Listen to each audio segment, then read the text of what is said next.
Talking about tomorrow morning is whether or not this question about releasing the transcripts of her speeches in Goldman Sachs. Transcripts of these corporate. I don't know, but Chuck would not have asked that question if he didn't know. There are transcripts. He asked the question, would you release them? And she said, well, I'll look into that. This could be like Mitt Romney in release Texas. the tapes. I want to ask though one thing. There's two kinds of honorary. There's the big hall honorary for the conventions, 5,000 people in the room. Okay, we know what those are. Those transcripts wouldn't be that important because she's talking to 5,000 people. There's no secret there. Are there other occasions where she talked to a boardroom, for example, for big money? I don't know that. So why would the transcripts be important then? Well, you want to see... Either a lot of people saw it or nobody's, or only a few. Well, she's been claiming all along that I'm invited to speak to these investment banks because they want to know my worldview. What do I think of Russia? What do I think of China?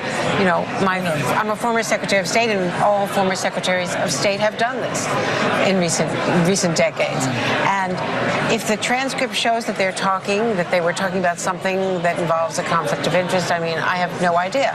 But just to settle it, reassure the public that they are being brought inside these secret boardrooms and they know what's going on. I mean, it's very hard for the average... If she ever pandered to them, that would be used against her. I mean, it's very hard for the average working person to believe that someone could make that much money from a speech and that there is nothing given in return if it's someone who just left government.